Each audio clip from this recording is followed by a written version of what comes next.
Hey everyone, my name is Thomas. Welcome to my channel. This is the Ready to Form Voltron Part 3. Today we're going to start assembling the blue line. All those parts have been completed, so now we're just going to go ahead and start welding those pieces together.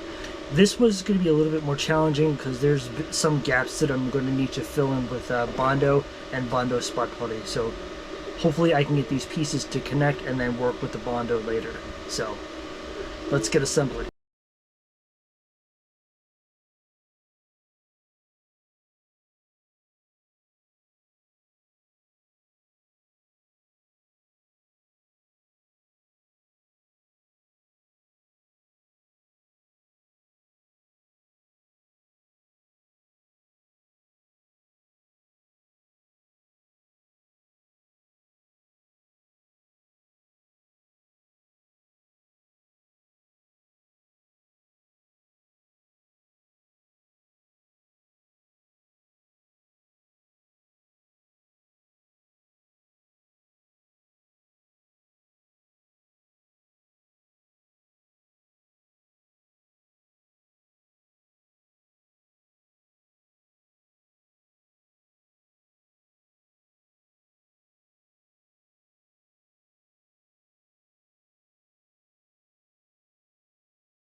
Okay, so I've got all the parts welded together.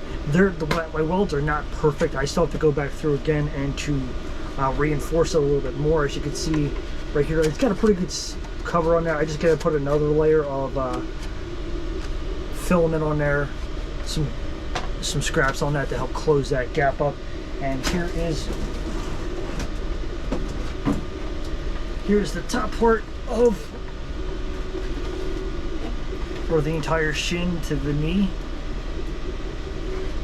This is actually pretty heavy, and also I still have to work on the welds because they're not perfect because I really couldn't reach in there. It's got these very thin areas to connect. I should have probably cut the piece a little bit different.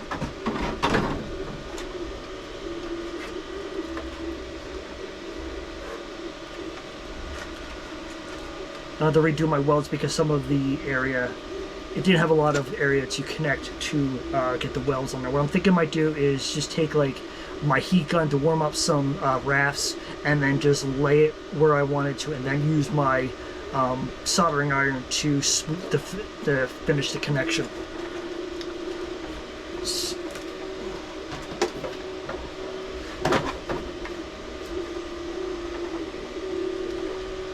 I'm not going to try to put this on you because I'm afraid I'm going to break it, but basically that's the blue line.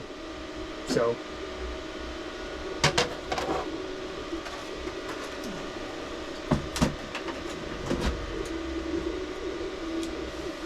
that is it for right now. I'm still waiting for a couple more parts to finish printing. I had to reprint the one part on the back because I printed the wrong side of it. I don't know why I keep doing that. And the other one, I'm just waiting for the other bottom part of the foot of the yellow lion, and then I can start putting that together.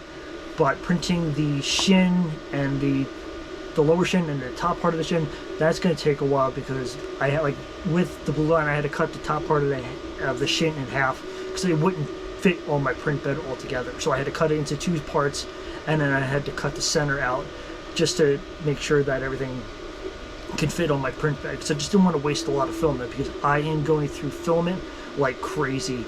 Not getting as many parts as I thought I would for each roll, but each part has 300 to 400 grams of PLA being used. So Again, thank you for watching. If you have any questions, please leave a comment below. And also make sure you hit the thumbs up button to let me know that you liked the video. Thank you.